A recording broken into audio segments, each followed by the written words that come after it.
Welcome to Proudly Said, where we bring bold voices and real stories together. I'm John Highland, Scouse, queer, and still trying to make sense of it all.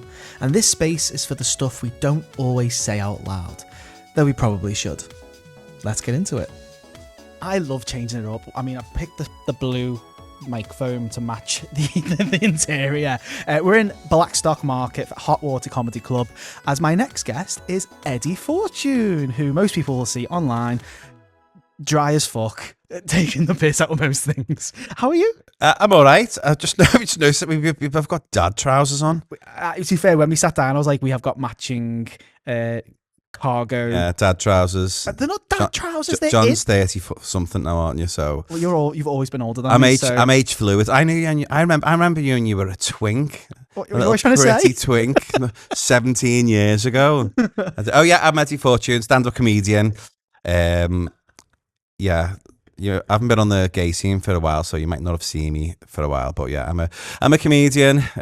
Some people might call me. You can bleep that out, can't you? Can you say on this? Well, you're going to keep saying it. You say you might not have seen me, but I think that your social posts are everywhere. Like, there's loads of little snippets from you doing the Hot Water Comedy Club, from other gigs, because, and I think you might do this on purpose, certain elements of your set being gay and certain maybe gay humour. So people love that. Well, do you know what? There's this place in Manchester called called Basement Sauna. Basement Sauna. I don't know what that is. It's an establishment associated with sophistication. It's a gay sauna, and I went there. I started going there 4 years ago because it's a place where fellas go and just do really things that would make the general population really homophobic, and I understand that, but they share my comedy posts on their wall. The gay sauna. So when I go into this gay sauna, I feel like I can't pull in there because people are like, "You're that guy who talks about the sauna." Yeah, I snapped my banjo in the sauna as well. Oh, around January. Thankfully, the person I'm tangent now. I've had a Red Bull. The person I snapped it with was a nurse, so he could look after you. Yeah. In basement. 2-3 cups of blood are lost. Oh yeah. My God. So we are not even 3 minutes in.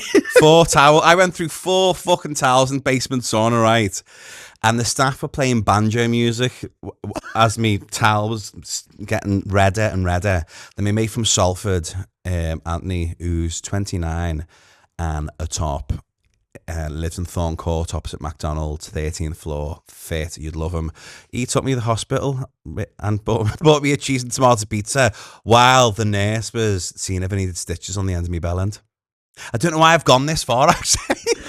You're not even 5 minutes in, and I'm like, already the trigger warning on this. Yeah, put a trigger warning on this. Yeah. Not suitable for under 18. No, it's absolutely not.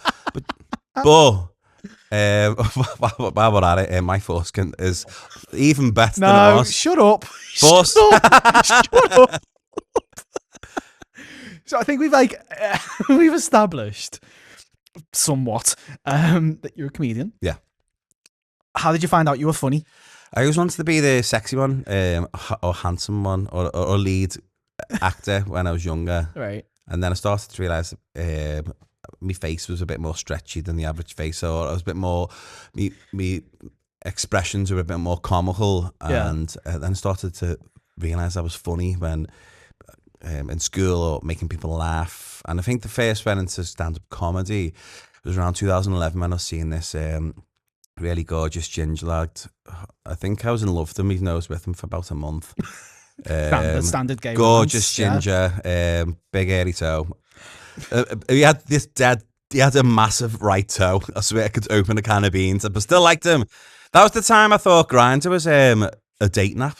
I was in Speak Right, I'm tangenting now, and me mate Joe straight. I went, "There's this new app called Grindr. It's for dating." Gays. Yeah, dating. And back then we thought it was for dating. So I went to this guy's house. I had a date with him, and his mate was in the room as well. Let's just call her Sarah for now. So it was a 3-way date, and she went to bed. And I was romantic back then, and he got a bottle of Jack Daniels out, and I said, "I'm not having sex with you." Just off the bat. Yeah, it was just, cool. This is a date. We'll have a cuddle, and then we had this bottle of Jack Daniels, and his tongue was. Fuck it. And then no, but you know how it goes. And then I realised Grindr. wasn't a dating app, and that's when I found out I was a comedian, because he took me to my first cabaret night, and there was a slot going free, and the producer said there's a 15-minute spot. Do you want to get up and do something funny? And I went, I've not done comedy before, so I got up, done a bit of stand-up where I just pretended to be Julia Roberts and Pretty Woman, and until he cottoned on, I was pretending to be Pretty Woman and aliens and stuff, and that's when I got a big round of applause. I went, oh, this might be what I'm going to do for the rest of my life. And the guy I was seeing, it didn't work out after that, because he forgot his name. I remembered mine when the applause was happening. And yeah, that's how I found out it was funny, through some ginge. I'll tell you his name later, because I swear his mates always, I think I'm still not over him. Anyway. Bless you. I mean, I've just got onto the fact that my hand is attached. Is it like that? And it hasn't come down, so I'm like, what's coming out of this guy's mouth? Oh no, next? it's a flow of consciousness. So you can edit this video, make it look more professional and slick later, can't we? Or is it just? I mean, a flow? the full video episode, or just, well, I'll take out certain bits, but like we'll just crack on. It's when I'm doing the TikTok, Instagram reels, when it's like, oh, let's find the good bits. So I can't talk about. I was looking at my Powerpuff top today, right? Thinking the Powerpuff girls are like a metaphor for anal sex, really, isn't it? Listen to me. You've got was it Buttercup? Yeah. Bubbles, then Blossom. I was thinking that is gold. Is that going in your set? No, it's two sets too, guy. I'm talking about waiting on today. I'm working for ZZ restaurants and stuff like that. Sad. Okay. But I got fired from twice. Okay, and I have seen some of those. You do quite a lot of serving. Yeah, so on that then, I suppose, is where does a lot of your sets come from? So you now are a stand-up comedian. What's the I feel like I'm asking this question to a lot of people, because it's interesting, the creative process to writing your routines. Comedy is a lot of grief and pain. Okay. You take like all. Let's just laugh. Yeah, you comedians put the tragic part of their life in the set, or the bad things that happen to them, and make them funny. Like I put me dead nan in my set. She was the best nan in the world, but we find a bit of jovialness or humour from bad things that have happened to you. Like I talk about having syphilis in my set. I caught syphilis December. It was just because I was having unprotected sex with strange men. So don't do it. That goes in my set. Breakups, relationships, a knife attack on a train. There's a knife attack on a train. On my way back from Bolton, which was worse than the knife attack, by the way. And I was playing a crab in panto. On the train back. Oh, I remember that. On the train back, someone said he's got a knife, and I phoned my mate Miles, and went, girl, there's a man with a knife on the train. I am not dying dressed as a crab on this fucking train. It was terrifying. Then I made a giant set about PTSD and that being some guy trying to kill everyone on the train. While you dressed as a crab? When I was dressed as a crab. Bolton Panto, Joe Purdy Productions. Yeah, adult panto. By the way, I'm good friends with Joe Purdy. Thank you very much. He's lovely. No, as years ago, we're all right now. Yeah, I don't actually know what he's doing. Tell right me now. hello anyway. Oh well, because it was funny because I went to go see the last one last year, and the constant joke was because the Epstein was still closed, so they couldn't come to Liverpool because there's no theatre like the right median sized. So they went to like a Lifestyles. It's not Lifestyles because it's not Liverpool, but in Knowsley. Like it was like in a gym. It was so funny that they just kept taking the piss out of the fact, like, we're in a gym. Panto is the best experience I've had, though, so I'm thankful for Joe Purdy for that. We had a ball, a scream. If you want to do anything performance-wise, do a panto. And do you know what? And it was adult panto, so it was filthy. It's the hardest formative job you're gonna do. The backstage is mental. I can imagine. Adult panto, but Joe didn't give us a script for adult panto, so we had to wing us. That's why we're mad at him. No, and you can tell him he's a knob for that. In a nice way. But this whole panto is ad-libbed. it was in the Tivoli Theatre, Aberdeen. I was with Alex Reid. It was late for every performance and rehearsal, which I thought was hilarious because he's mental. Yeah. I've still got his number in my phone somewhere. I might give him a ring. And he come on stage dressed as King Oberon. Okay. And the joke is, you look familiar. And he's like, oh yes, I'm King Oberon. And the joke is he's been on Big Brother. And because they let me ad-lib a lot, I went, I know who he is. He's the guy who fingered Katie Price. And the entire cast ran off stage, left me on stage, and the audience went mental. They had to give Alex Reid a hug while he was mostly naked and just showing his hole to the audience. This was never filmed, by the way, but it was great. But you can put that online because Alex won't mind. He fucking hates Katie Price anyway. Oh my god, where the flip do I go after that? I know, but Timothy, and I've got the clip of it. It's on my TikTok, so do give me a follow. Yeah. Do you like acting, or do you prefer the stand-up? I got more joy out of the panto than anything. So I was with Anaphylactic as well on stage. Oh yeah, I know Anaphylactic. And she lost her voice one night, right? Because we went to Cheers in Aberdeen and she smoked about fucking 19 menthol. She's a fucking slag. We snorted poppers all night. Yeah, finish that sentence. And then a bag of cat. And no, we had poppers and stickies all night. And the next day she said to the director, I'm going to mime in me set because it's more realistic for a drag queen to mime. She went, I've lost my voice in Hill. And I went, it's because she had 20 ciggies last night and a bottle of Rush and then all sorts else. It's the funniest thing seeing her try and sing I Put a Spell on You while losing her voice. We were in bits backstage. I'm sure I've got it. I'll show you the video and I'm sure I've got a video. I think I've seen snippets of, well, maybe it's your socials that I've seen. Maybe that's what your snippets. Those brown cigarillo ciggies that you can buy for $5 under the shop counters. I wouldn't know, babe. I don't smoke. I've never smoked, and I wouldn't. Going back 6 years now, but yeah. I mean, Anaphylactic is great. She's the nicest drag queen you'll meet. K.Y. Kelly's all right. Brenda LeBeau's Shania's all right. She's losing the high notes. They're all lovely. They're all lovely. Stop giving me edit points. No, they're all sound. So, okay, just because you mentioned it, like, what do you find is changing with comedy? Because, like, and by that I mean because, like, obviously I think you still got your stand-up thing, but it's those little small snippets that you throw on socials, and it's like what hits, what doesn't, and how does that then affect you and your audience? Does that make sense? What's changed about comedy is it's not really meritocracy anymore. What does that mean? Getting to places based on merit and talent. It's still a thing, but it's less so because if you've got a big social media following, you can get on gigs or get given better opportunities because you've got a big following. Like there's this guy called No Hun. He's a bit of a knob online. And he's got a big following now, and he's been given like really big places to do stand-up comedy, and he's not really stand-up comedian per se, but because of his big following, he fills up places. I've not met him, but yeah, social media and big followings will get you opportunities as to climbing the ladder that you used to have to do years ago. Yeah. So yeah, it's a precarious thing when you're coming up the ladder and you need to put content. And comedians have always got a camera with them, their own film and everything. It's lost a bit of its special private thing. Like everything's filmed, everything's content, everything's. And it's still like choice version. So like you might deliver a joke in one gig, and it's like, that was funny last night. Why is it not funny tonight? I'm not using that version. Well, the comedians will use like 5-second clips from a 10-minute set of shite, and it'll make them look like they're a great comedian. But that's what editing is, anyway. You might make me look great on this, and it's the edit. I'm actually an arsehole. But yeah, comedy, I don't know, just social media's changed the entire industry, I think. But, every creative industry changes with the times. I'm scared of AI, though, because there's some videos now coming out that are completely AI created, and they're actually funny, and I'm like, that's worrying because that's my gig. Well, that's right. And the creativity will be destroyed by AI, guarantee it.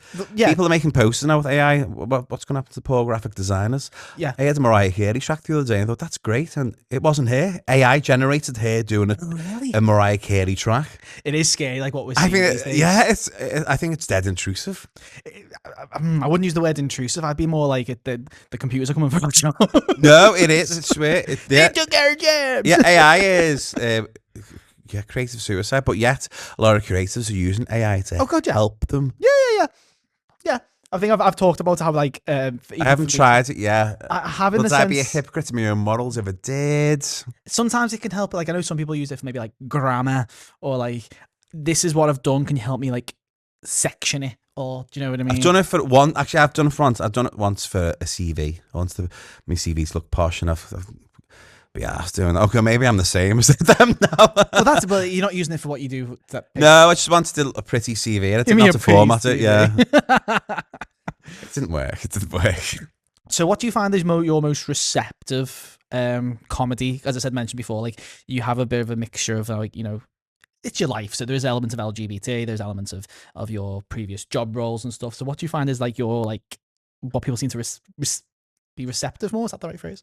I think it depends. What do you enjoy doing? It depends if I'm working men's clubs. Like if I'm in the rougher clubs, like the dirtier, of course, on the nose stuff. Yeah. My most receptive bit is the honest bits. When I tell like a truth, people know that. There's an energy about when you tell a really true story on stage. People believe you because they know it's true. The waiting on stuff goes down well because everyone goes to a restaurant. Yeah. Misogyny goes down well in working men's clubs. So it does. Yeah. On the nose stuff, a rug pull reveal. I could do this joke about a Middle East joke. I won't say it now because I don't want to burn it. It's online, but it looks like it's going to be racist, but then it isn't. So creating tension. Yeah. And letting them go, oh, thank God it was funny. Yeah. So creating tension and making them go to a place where they think, I'm going to go. And then go, no, I'm not an arsehole, Pull and reveal. Oh, excuse me. Talking about your foreskin again. Okay, so on that, because I've always, I did a roast years ago with you. Yes. And I'm not going to lie, because I'm not a I thought it was, I was scared though, I was. Because it was Vivian, me, you. It was Scylla back, Tanya, Brenda. It was like one of Shania's earlier gigs. Yeah, she sang, which she wasn't meant to. Yeah, she did actually. Miss Roxy from Newcastle. She was the host. Tiara was there, was she? I think, yeah. I said she looked like an ironing board with 2 oranges on. I think she did actually. Sian. I think they cut Sian's mic off at some point. Yeah, they did. That's enough. Yeah, they did. But I remember Paul Culshaw and Marcus Collins watching in the back. Yeah, because he told me to slow down. We had the whole Heaven bar there. Yeah. And Ryan Fanthorpe, who has said, you've had a cold for too long, go to the gum clinic. And who else? The beautician. Oh, what's his name? Stephen Hume. Yeah, Tanya. Oh, I had a giant bag of powder and went, fetch girl. Oh God! And Vivian's blue wig. Rest in peace, obviously. Vivian's blue wig. That was when Vivian was going to Gran Canaria. Yeah, like her leaving roast. So just like me doing. I was trying to get a couple. I've got goosebumps. Wow. It's because that was like 20. Still got goosebumps. 16, she like did that. Things that no one else did. That's a different podcast, but she did. So he did. But like I was shitting myself doing that because like I've never done it before. There's arguments of who asked who. She asked me. She says that I asked her. I would never fucking ask to do a roast. Vivian asked me, and I think Whitney Wyden pulled out because me and Whitney Wyden weren't speaking, and I got told that Vivian said, "I'll let you on Whitney and throw Eddie off," but I think Whitney was lying. But all fine now. This is all like handbags from 6 feet away done. But I think Whitney Wyden shouldn't have. Whitney would have been hilarious on that. I think she would have been. I would have went right in for. What joke would I do about Whitney Wyden? I'd say she's so fat. Makeup is British Heart Foundation. Cutting that out. Oh yeah, she would have been fun. Whitney's my funniest drag queen, even though we don't speak anymore, but she is. But I will finish my point now. Thanks, Eddie. Doing it was like, I don't know if this is funny. I don't know if this is funny. I don't know if this is too on the nose. I got a bit of help from one or two. I think I put it past you, actually. I think I might have sent you my joke. A few years ago. Like, is this okay? I sent it to, I remember I sent the one to Charlie Hyde. Remember Charlie Hyde's? It was drag queen, was on quite big on YouTube, and then went and done the American version because whilst they live in the UK, they're from America, and they made a couple of jokes about them, which then I took out because that made no sense to a Liverpool audience. But like I was like, I don't know if this is funny. So like that's me shitting myself when you're doing it for a living. Like, how do you test the water with things? Like, you're writing a thing and that's funny, but that's funny to me. Doesn't mean it's funny to an audience. I do things that I think are funny anyway. Testing. I don't care if you think it's funny. Well, you do open mic, and it's not going to work in a big room. We just try and tested, and the professional comedians you'll see on stage, their 20-minute slick set, it's probably taken them 5 years to perfect, 5 to 10 years to perfect. I've seen comedians do jokes that they've done 20 years ago, but it's for a new room, so the joke's still fresh. Right. Every joke you see will be tried and tested. None of it's a mistake on stage, unless it's improvised and they strike gold with the perfect audience member and stuff. And like write that down. yeah. Oh, everything's recorded now. As you said, tried and tested. But I went to Edinburgh and done 30 shows in 1 month. So by the time Edinburgh finished, all my jokes were tweaked for an international audience. So they were universal as opposed to Scouse. Because in Liverpool, everyone's funny. Yeah. So you've got to make sure you're funny to everyone. Globally, and that's what Edinburgh Fringe is the best place to go for a new comedian. It's expensive though. It's an upper class game now. Yeah, well, what's that like? Edinburgh Fringe, like getting up there. It's the nicest place. But 2018 was the best experience I've ever had. That was 7 years ago. 20. Yeah, I know. I feel like I peaked. I was with Ali Woods, Jay Neal, and my mate Ivy Page off The Voice. She's got a different name, but. We won't reveal that. Okay. It was brilliant. I had a great time. Performed every night. It was when Aretha Franklin passed away. Oh wow! Slept with 27 men. It's the best. It's a place where it's just joy. There's no grief. There's no drama. No one's upset. No one has arguments. It's a month of happiness. Is it hard to get into though? No, it's hard to raise money for it or maybe afford, but you know what? You've got a year to do that, so stop moaning you've got no money, and if you want to do it, save up for a bit. Not hard, you can do your own gigs there, you can do free fringe, you can rent a room out, you can do compilation shows, you can pop down and just jump on shows that... Just go to open slots. Yeah, you can do that. But it's the best experience I've genuinely ever had. Really? Yes. So that's your best. Tell me some of your worst, like the performance, like dead rooms where just nothing's landed, or I don't know, maybe that's from your earlier days when you're like working out what works and what doesn't. Like, I don't know, just some little insight into... I called some mum and I was pissed in Mornington, a fat slag, and she smelt, I bet you she smelt of cheese and onion pasties. I went, because she's being and she went, I went, who are you? She went, I own the pub. I went, oh, and so I said to all the other comedians, I think I've ruined this gig for you. I've really had bad gigs. I don't know. Or interesting experiences. I done gig in Bar Pop for John Desmond Hamilton and his grumpy husband Antonio, and it was a gay audience. Gay audiences are harder to impress because if I talk about my gay experiences, like that's been there, pretty common for us. But I used to always pull after that. I remember there was two guys in the front row. We went to a bar after it, and they were the audience members. And I went to them, "Shoe one of the way," and they both went, "Yeah." I mean, see you later, everyone. I've not had a bad gig. I've actually been on stage, and there's some guy in the front row went, "I know you from Grindr. Do you want to go in the toilets after this?" And we did, and it sounds mean, but cocaine. And you got a laugh out of it? Yeah, I did. I got a laugh, and he ghosted me. Actually, he's ghosted me recently, and he's at the 6 maximum. Bad gigs. Bilston's a bad gig. Bilston Swin in Birmingham. I asked some woman where her husband was, and he died the day before. And she still came to the comedy gig? She had a pair of leopard print leggings, but one of them was over the cast, so it was massive on the bottom. You got a free samosa with every pint in this British pub. It made no sense. Where's this going? That was it. They had a brick as a lock for the toilet door. Wow. I'd done one gig in Lisbon 2013. Really? Yeah. Jonathan Larkin was there, and I think maybe Ben, and all the same bar staff were there as well. They're all looking a bit wider now. That was that was a hard gig because there's a lot of pillars. Yeah, the Lisbon's blind spots. Yeah, the Lisbon's an interesting one. Like when they have like acts on, I'm like, ooh, okay, interesting. I've died on my arse in Blackpool. I can imagine Blackpool's no. It was when I was all white and white angel wings, thinking my costume would make me funnier, and I died on me fucking ass. There was a stag party and the alarm was going off. Yeah, that was a terrible gig. And on the way to that gig, I said to someone, where's Viva? And he went, get out of Blackpool while you can. And he was a Scouser as well, so I was like, no, what he's doing there. Some guy offered me rock who had no teeth, so it was like bad advertisement. But yeah, Blackpool, that was my worst gig. One of my first gigs when I thought being controversial was funny, when it's just not. Just be yourself. Are you not controversial? Did you notice me catch myself? Compared to some comedians, no, I reckon I'm more blue. Yeah, I'll go with that. But I'm not Frankie Boyle, Jimmy Carr, controversial. No. Or certainly not Dave Chappelle, who I think's excellent.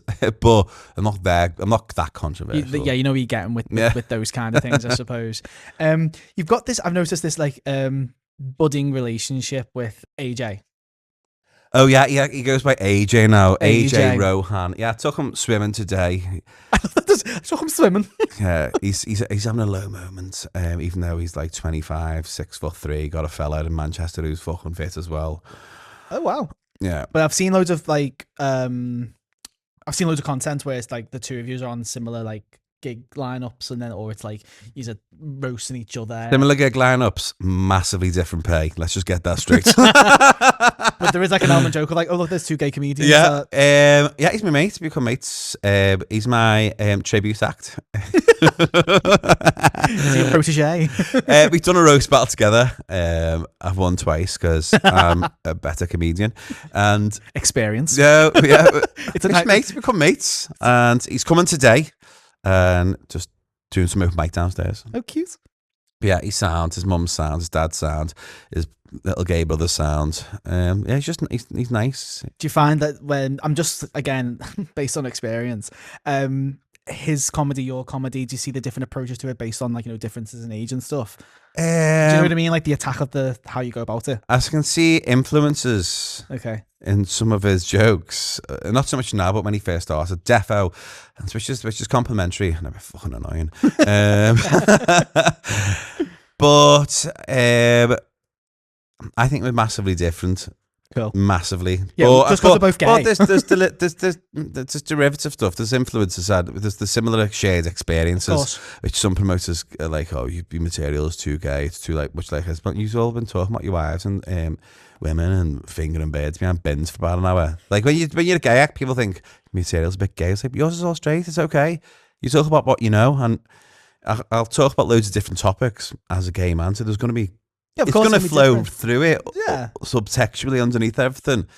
But yeah, Adam, he's more energetic to me now because I am a bit older than him, so I've relaxed a bit on stage. He's still feral and finding his feet. Feral, what a way to describe it. He is feral. The stories he's telling me today about what he got up to in Manchester till 9 a.m.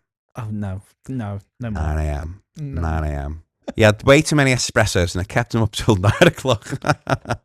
Anyway, can you imagine we've been talking for 28 minutes? Have we? Yeah. What time is it now? I don't know, babe, but it'll be fine. We'll come into a close shortly. One, we could go on for ages here, though. I'm waffling. Yeah, I'm waffling a little bit. But it's fun though. That's why I wanted to get you on. To be fair, because it's like there's experience. There's like there's humor in it. It's understanding how that mind works for me. It's like where the fuck does that come from? Look, us comedians are lazy as well. There'll be days where I'll go to write and I'll just don't do nothing all day because we do nighttime work, so the daytimes can be a bit depressing. Yeah. It can be very depressing because you're just waiting to go on stage and you get lazy and complacent and just use your best jokes all the time. So comedians get lazy because your highs have got to come down, haven't you? Yeah, and I also find like I even like in any kind of creative space, if I want to sit down to be creative, I can't. Yeah, it switches on. Being creative, it comes when you listen to music or in the gym or doing something that's really distracting. So you've got to try and write something down quick. You look frenetic. People are like, why are you writing on your phone when you've just said something? I'll write it down. I'll forget, use it, but it'll in 6 years' time. I went through my notes last night at 2 a.m. So a creative burst. So I got up out of bed and wrote all my notes down. I had my phone for 5 years and I'd done it. But 5 years later, that's mad. Yeah, I don't know why, but my brain won't do it now. So I wrote them all down, and I've got a full show. So you've just got a collection of notes that you just like. We'll leave that.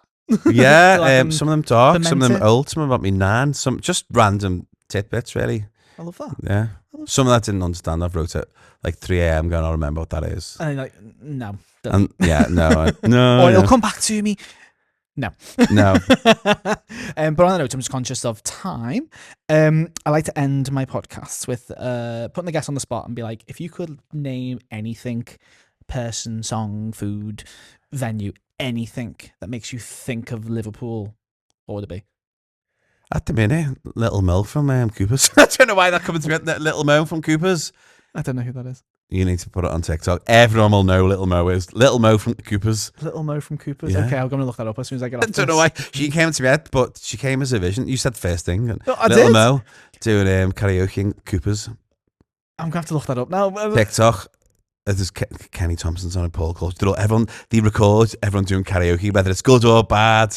I think I know because It went viral. Coopers. I think Yeah. Coopers now with Liverpool. yeah, I think Yeah. there's I think I see it mostly on Facebook. You know, when you just end up on because it's Instagram Reels, isn't it? But on Facebook, yeah, I think I've These seen are it on that. karaoke open till close. And it's So like I think of random. Coopers when I think of Liverpool. Absolutely. I love the fact that you did just go. That's what I think about. Whereas most people have gone. Let me think. No. First thing, Marcus. you know, I've had some random ones but that's been the best. Little Mo from Coopers. Yeah, this is Why? Why does uh, it scream Liverpool? Yeah, when you watch it, you'll know. Okay, so that's like a little No, you've got to call to it's- action. Yeah, call to action. Do some research. I mean, she's a bit fucking annoying, but she's great. On that note, I'm gonna shut you down, lads. All right, sound. If people want to find you online, or if you've for upcoming gigs and stuff like that, where can they find you?